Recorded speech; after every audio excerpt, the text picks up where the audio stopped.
Arun, soul brothers അല്ലേ? അതെ. അരുണിൻ്റെ ജീവിതത്തിൽ ഒരുപാട് ട്വിസ്റ്റുകൾ ഉണ്ടായിരുന്നു. ഒരുപാട് പറയൂ അരുൺ, പ്രേക്ഷകർക്ക് കേൾക്കാൻ താല്പര്യമുണ്ട്. റിലാക്സ് ചെയ്തിരിക്കും. അതെ, ഞാനും ഞാൻ പ്രതികരണം എന്ന് വിളിക്കുന്ന പ്രതികരണം, ഞങ്ങൾ ഒരുമിച്ച് കോളേജിലാണ്. ചേട്ടൻ നമ്മുടെ സീനിയറായിരുന്നു.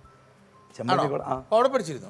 പക്ഷേ ചേട്ടൻ ഇറങ്ങി ഉടനെ ഞാൻ അജയനൊക്കെ മരിച്ച അജയൻ്റെ ഒക്കെ കൂടെ ആ സമയത്ത് ഞാൻ പഠിച്ചിറങ്ങി കഴിഞ്ഞ അതെ. പക്ഷെ അപ്പോഴും പേരവിടെ ഉണ്ടായിരുന്നു. ആ കാലഘട്ടത്തിൽ ഇതുപോലെ എൻ്റെ ജൂനിയറായി പഠിച്ചിരുന്ന ഒരു കുട്ടി, നമ്മുടെ ഒരു അനുജനാണ്, എന്നും നിൻ്റെ മൊയ്തീൻ സിനിമ സംവിധാനം ചെയ്തത്, വിമൽ RS വിമൽ. എനിക്കവിടെ സെൻറ്റ് സേവ്സ് കോളേജിൽ ഭയങ്കര ഇഷ്ടമായിരുന്നു അവിടെ പഠിക്കണമെന്നൊക്കെ ആയിരുന്നു. പക്ഷേ സയൻസ് ഭയങ്കര ഇഷ്ടപ്പെട്ടതുകൊണ്ട് അമ്മ നേരെ ചെമ്പഴന്തിയിൽ അമ്മയുടെ നിർബന്ധത്തിലാണ് കൊണ്ടുവന്നത്. എനിക്ക് പക്ഷേ സയൻസും കിട്ടിയില്ല, അവിടെ ഫസ്റ്റ് ഗ്രൂപ്പാണ് കിട്ടിയത്. അപ്പം അവിടെ പോയി മെനക്കെട്ട് പഠിക്കാൻ ശ്രമിച്ചിട്ട് ഒന്നും നടക്കുന്നില്ല. സാധനമൊക്കെ ഒരു മാസം കഴിഞ്ഞപ്പോൾ പിന്നെ ക്ലാസ്സിൽ കയറാറായി. അത് കഴിഞ്ഞതിന് ശേഷം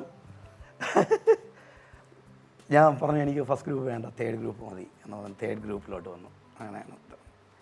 പിന്നെ കോളേജിൽ ഭയങ്കര, നമ്മൾ സ്കൂളിൽ നിന്ന് ഭയങ്കര ഡീസൻ്റായിട്ടൊക്കെ നിന്നിട്ട് കോളേജിൽ വന്നപ്പോൾ ഭയങ്കര ഫ്രീഡം ഒക്കെ ആയിരുന്നു. അടിച്ചു പൊളിച്ചൊക്കെ പോയി.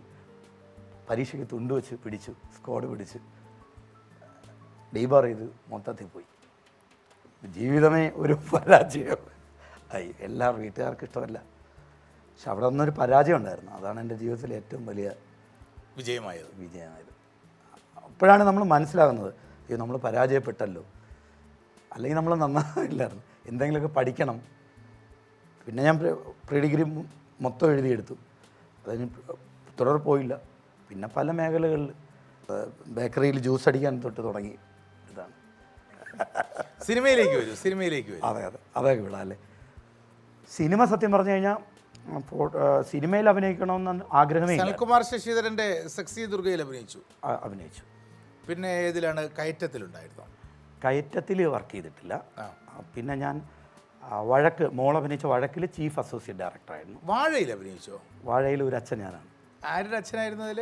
കലാം. അനിൽ രാജു ഒക്കെ ഉണ്ടായിരുന്നല്ലോ വാഴ. അതെ, അനിൽ രാജു.